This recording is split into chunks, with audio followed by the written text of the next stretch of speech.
Welcome to EPG Pathshala. This is the Philosophy of Law paper. The module is Secrecy. The objective of this module is to understand the main issues surrounding the governmental practice of secrecy. This module was written by Manohar Kumar from IIT Delhi.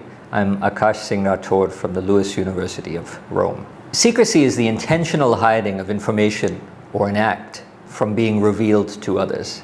In this case, what we're concerned about is not personal secrecy or hiding one's own behavior, but governmental secrecy. In the case of governmental practices of secrecy, the information is sought to be hidden from the glare of not only external enemies or foreign entities, but even that of its own citizens. Democracies are obviously based on the ideal of publicity.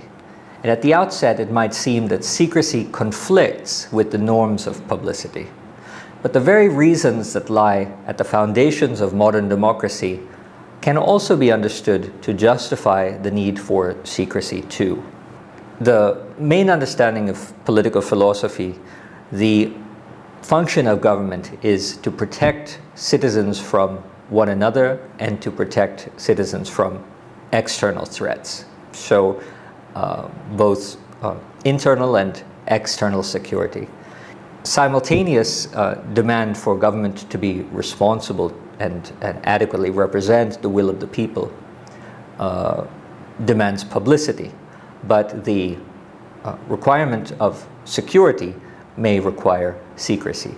So on the one hand, the logic of democracy at first strikes us as wanting to limit secrecy in favor of publicity. But if we look closely at the origins of democratic thinking, there is some sense in seeing the need for the coexistence of both publicity and secrecy. So what is the democratic need for secrecy? Secrecy is required for the reasons of security, primarily. There is another argument common in political theory that suggests that secrecy is also conducive to the kind of deliberation that is important in democracy. So we have two main arguments for the need for secrecy within democracies. Now, if we were not talking about democracies, this wouldn't be a problem. The political theorist Bobbio had argued that the need for both secrecy and publicity is a fundamental paradox to democracies. But once again, we're speaking only of democracies. If the regime in question were a monarchy, if it were a tyranny of some sort, then this wouldn't be an issue because there are no obligations to keep the public informed of decisions. In terms of the democratic need for secrecy as a need for security, the promise of security allows for democratic institutions to function without any perception of threat. So democracies require institutions in order to fulfill the mandate, but those institutions can't function unless there's a certain level of security that they enjoy. In order to make any particular country safe against both internal and external threats, the executive branch, and remember that secrecy is primarily the preserve of the executive branch, the legislative branch as representing the members of the body politic at large, generally don't conduct anything secretly. The executive branch has to remain alert. This is the idea. In order to protect from internal and external threats, the executive branch has to remain alert. And to remain alert and vigilant requires certain operations to be kept secret. You can see this in the fact that not only does practically every single government on earth have a kind of secret service, a kind of intelligence agency that operates in secret, but every democracy does have a secret service and various forms of intelligence agencies. These agencies all operate under the executive branch.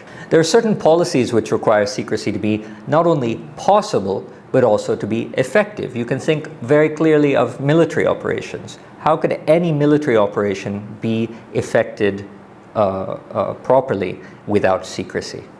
In addition to the security argument about secrecy being consistent with democracy, there's also a deliberative argument. Now, we all know from democratic thinking that a democracy requires deliberation of people. The specific people chosen to represent the will of the public are generally referred to as legislators, and the debates that occur between these legislators may also play out both in public, consistent with publicity requirements, but at certain times in secret. Now, why would we do that? What would that mean? These are the people who are supposed to represent our interests. So why should people representing our interests keep these debates over our interests secret from us? The argument is basically this, that individuals and policymakers can deliberate in private without the pressure of the public gaze, without the pressure of public interest groups who try to influence the decision of those policymakers, and that lobbyists who might force these policymakers to orient policies in favor of their own interests. So this is a rather intriguing argument trying to suggest that secrecy may not only be something that democracies have to tolerate and put up with because of the legitimate concern about security, but it's almost a pro-democracy argument for secrecy, in the sense that unless legislators are able to deliberate calmly and freely outside of the public gaze, the decisions they reach might not actually be in the best interest of the people at large.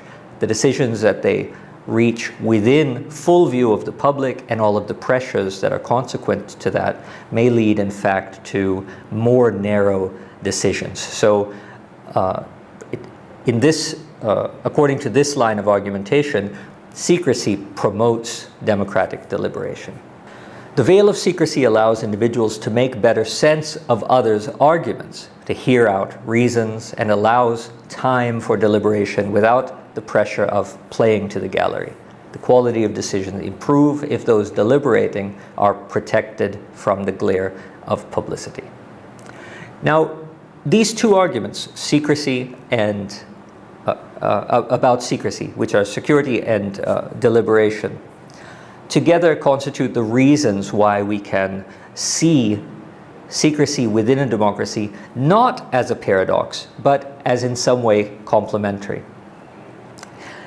In opposition to the position of Bobbio, whom I had mentioned as suggesting that this is a fundamental paradox of democratic societies, that we should have both the need for publicity in order for our government to be in any way democratic, and the need for security for that democratic government to run efficiently. This position of Bobbio has been taken to task by another political theorist named Dennis Thompson. The force of Thompson's argument is largely that of a pro-democratic understanding of secrecy along the lines of deliberation. Well, whether Thompson is right or not, anybody can see that there are a number of grave problems with secrecy. Secrecy of the executive branch, secrecy of closed deliberations of the legislative branch. While they may promote security and they may promote deliberation, there are also a number of problems associated when a government that is supposed to be democratic engages in practices of secrecy. So let's discuss what these problems are. Secrecy allows for the exclusive control over information for the executive, which gives unrestrained powers. That's precisely the definition of secrecy, exclusive control over information. Do we really want the executive branch to have exclusive control over information? What does that mean if they have exclusive control? Well, one of the obvious fallouts is that the checks and balances system where each of the branches of government, executive, legislative, judicial, are supposed to keep a check on each other and balance each other out, that this checks and balance system breaks down. No one else has access to the information that the executive branch is keeping close guard on. So how can they balance it and how can they check it? That's internal to the branches of government. What about external? Think about public accountability. We want our executive, be it the Prime Minister, as in India, the NSA, the security advisors, and other executive operations of government, we want them to be accountable. After all, we elected them. How can they be accountable to us if their operations are conducted in secret and if all of the information about those operations are retained in secret? So not only is there an internal governmental issue about checks and balances not being able to function, there's also the external issue that public accountability suffers the more secrecy increases. Well, what does that matter? It matters because secrecy allows the executive actually to manipulate and deceive the public on important public policy matters. So it's not simply that we don't know what they're doing, but when the executive has total control of information, the executive can even deceive us about what they're doing. So this is one step further. On the one hand, I may not know what's happening. On the other hand, something else might be happening from what we are told is happening. How do we manage that deception? Even further, selective leaking on the part of government of documents meant to be secret can easily orient the public at large toward a particular policy that the government may want to pursue, but for which there is not a great deal of public support. This has happened numerous times in recent Indian history, where confidential or secret information is leaked by unknown sources to the press, and the public response gives the leaker the exact momentum required in order to pursue some sort of policy or interest for which he or she had no support beforehand. Obviously, that's not how democracy and democratic decision-making is supposed to work. Secrecy can debilitate judgments by allowing people to uphold judgments and opinions without being challenged by others. How can we know what we feel about a particular policy if we are uninformed about either what the policy is or why the policy was enacted or how effective the policy was? These are key moments of decision-making that we need in order to reach a conclusion on whether we would support or remove support from a particular policy. As long as any aspect of these moments that we require to make a proper judgment are withheld from us, we are subject to the whims of an unaccountable executive. That means that public officials who have privileged information may in fact use that information not only to manipulate us, but to manipulate others into pursuing personal ends. When everything is shrouded in a level of secrecy, the possibility for corruption increases many, many times. Secrecy interrupts this basic operation of democracy by compromising the political sovereignty of citizens. How can you be sovereign if you have no access to the information? When we are denied the basic information that is required to understand the choices that we want implemented, our ability to make rational arguments and make informed decisions is completely compromised. So what is the ground of what is supposed to be public policy? Not the public, but the will of the executive. So this is yet another problem that arises when the executive has exclusive control over information. Secret policies in other words, can easily be used to harm the interest of citizens just as much as it can be used to enhance the interests of citizens. Now, one of the major justifications for secrecy is, of course, that we need to protect ourselves from non-citizens, outsiders, and outside threats. The irony is that the kind of secrecy that is maintained in order to protect the state or the citizens from outside threats may come back to harm the very citizens who are supposed to be protected by that secrecy through corruption and the removal of accountability and so on. So what is clear from the enumeration of these problems about secrecy is that the knowledge that citizens require to live and practice a vibrant democracy is hampered by information being kept from them. This is why we have Right to Information Acts and other forms of publicity of law and the affairs of state. But the more secrecy there is, the more citizens are hampered in their understanding of the affairs of state.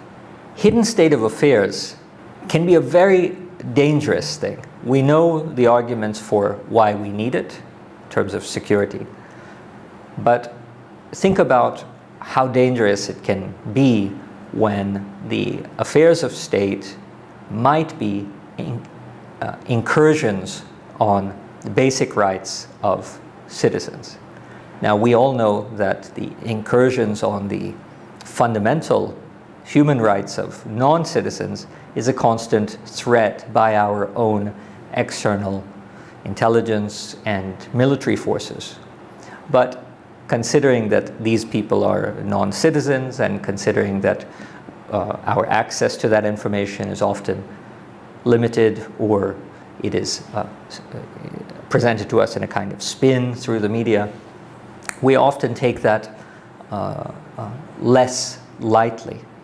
However, a lot of the basic rights that can be violated by secrecy are the fundamental rights of our own citizens. There are numerous cases of this in terms of secret wiretapping that has been undertaken by various intelligence and military agencies in India. In the United States, this has taken on a huge proportion when it was discovered that the National Security Agency, the NSA, was conducting surveillance operations across the board on all United States citizens, collecting data that no US citizen knew was being collected, harvesting information from major search engines, Google, Yahoo, Bing, and so on, without knowledge of the people using those search engines. So the fundamental right of privacy of US citizens, in this case, Indian citizens during wiretapping cases, is violated. And how can we even come to know that this right is violated? It's not a situation where we're offered this balance that has been presented in the early part of this module, that if you want security, you need to permit a little bit of secrecy, and by permitting some secrecy, you'll be giving up a bit of liberty. There's secrecy all across the board, so we're not even in a position to decide whether we find the balance falls in favor of liberty or of security. Insofar as secrecy on the part of the government can lead to the violation of basic rights, what is obviously required on the part of civil society and the citizenry is dissent and opposition. But secrecy can itself be used to silence dissent. It can also be used in more insidious ways, like profiling minorities. In the case of WikiLeaks, made famous with the situation that Julian Assange has had to go through, in the case of the Edward Snowden affair, what we found is that the only access that we have to these secrets, in order to even know whether we should or should not have access to these secrets, is through the process of whistleblowing. The silencing of dissent can be seen very perfectly by the fact that these whistleblowers, as soon as they release information that was classified as secret, become stateless and on the run, pursued by, in this case, the US Justice Department, the FBI, the CIA, and so on. So the action of revealing certain secrets only so much to allow us to be able even to debate whether we are willing to give up those rights, in itself produces a hostile reaction, which shows us very clearly that secrecy can lead as much to tyranny and the violation of rights as it can lead to security and the protection of our rights. Well, that being the case, how do we combat excessive secrecy? Democracies have designed within them their own instruments and institutions for limiting the excesses that result from secrecy. The legal and political theorist Bruce Ackerman has argued that there are three institutions of government that are designed to combat the effects of excessive secrecy. These institutions are the courts, or the judiciary, the legislative branch, and the media. Now, the media is not, of course, a part of government, but it's often referred to as the fourth estate. In the book called The Emergency Constitution by Bruce Ackerman, one of the basic ways that Ackerman suggests that we can strengthen these institutions of oversight is by forcing the legislative branch to adopt within each of its committees a member of the minority party. So you can see that if you have a majority party that enjoys power and their decisions are shrouded in secrecy, that there's a lot more motivation and possibility for taking advantage of that secrecy in terms of corruption, in terms of violating rights, and so on, than if there were members of minority and opposition also in these closed-door sessions. So Bruce Ackerman makes the case for the presence of minorities in any kind of legislative oversight committee. And in fact, he says the way that this secrecy could be controlled most is if that minority member should in fact be appointed as the chair of any oversight committee. What that suggests is that within oversight committees in the legislative branch, when they ask for information from the executive, the minority member would be in a better position to ensure that the executive is not overreaching his power, especially in cases like prime ministerial systems, parliamentary systems like we have in India, where the executive is a member or the head of the majority party. Well, there's a problem with this position of Ackerman's, which is that there are many occasions where executive secrecy is so profound and opaque that a legislative oversight committee doesn't even know what to ask for. So what's the point of having a robust legislative oversight if they're not even sure which documents contain information that would be necessary to perform their function effectively? In this respect, Ackerman's suggestion that legislative oversight could be made more robust with the presence of minority members falls rather short of solving some of the more difficult problems of excessive secrecy.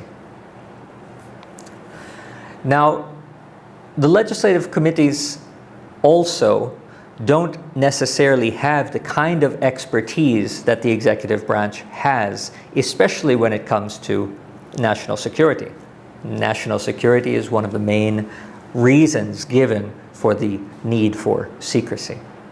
Due to reasons of fear or due to a lack of expertise or even due to public perceptions, legislative committees often simply defer to the executive. They say the executive branch's job is to protect us. External and internal security is the function of our military, our external intelligence, and the Home Ministry, for example, and therefore they're the experts. We are not going to tread in their territory. When that's the case, and it very often is, then the possibility of legislative oversight and combating excessive secrecy fails. Well, if that's the legislative branch, what about the judicial? Interestingly, a very similar situation often occurs with the judiciary in terms of judicial oversight. Empirical studies have shown that courts, when reviewing or conducting oversight over executive actions, have a much higher tendency to increase what's called deference to the executive. Deference refers to this admission that they are the experts, so we will have to acknowledge what they say. We are not equipped to make this determination, whereas the executive branch has thousands of intelligence operatives, it has a national security agency, it has all of the tools and technology. We are just 12 judges. So this is called deference. Judges and courts have been found in empirical studies to most often defer to the authority of the executive when it comes to questions of secrecy. So judicial oversight also fails largely in curtailing the excessive secrecy that executives operate under. Then we're left with the media. The media obviously plays a hugely important role in controlling the excesses of secrecy. It does that in various ways. It does it by constantly taking to task the executive. It does it by investigative journalism. It does it by trying to get access to documents that are marked as secret or classified as confidential. But the media is, of course, inherently limited with regard to the access to that sort of information. For access to that information, they are dependent upon insiders, they are dependent upon officials who are willing to leak documents, and they are dependent upon things that the executive tells them are the case, which they cannot verify since it's shrouded in secrecy. Not only is that a problem, the media's access to the information, but there are even cases of collusion of the media with the executive. One notorious case is, of course, the way that the New York Times cooperated with the State Department and the White House in the aim of convincing the American public to wage a war against Iraq.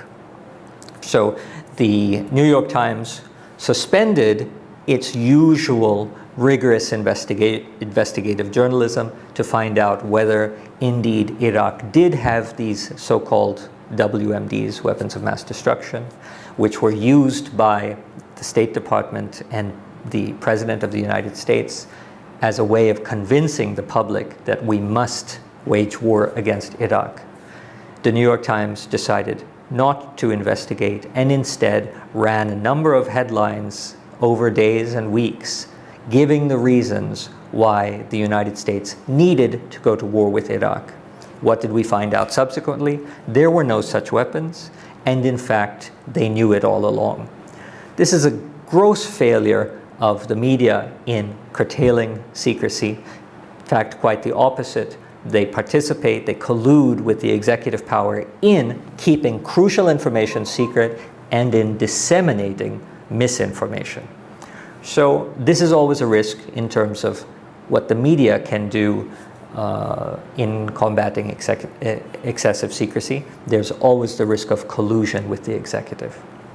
Finally, the media has one more serious limitation in serving as a check on executive secrecy, which is that there's no way to verify their sources. If they're reliant on leaked information, the usual way to corroborate information is to check it against other information. In this case, there is never any other information. To sum up then, secrecy may be required for a democracy, but it certainly conflicts with the other essential requirement, which is publicity. And so it seems that Bobbio may have been right when he suggested that this creates a serious paradox within democracies.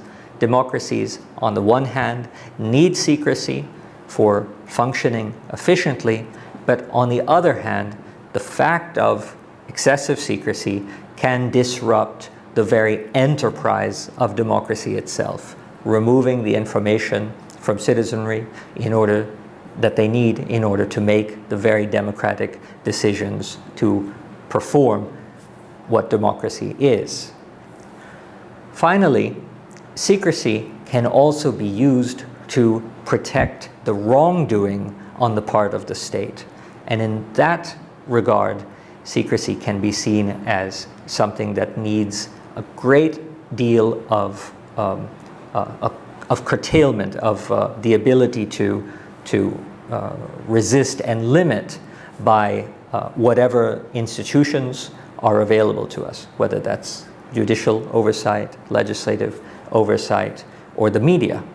The problem, as we have seen, is that each of these other institutions have certain shortcomings when it comes to attempting to restrict the secrecy of the executive branch, whether that be deference, whether that be corruption, whether that be collusion, or lack of access to information.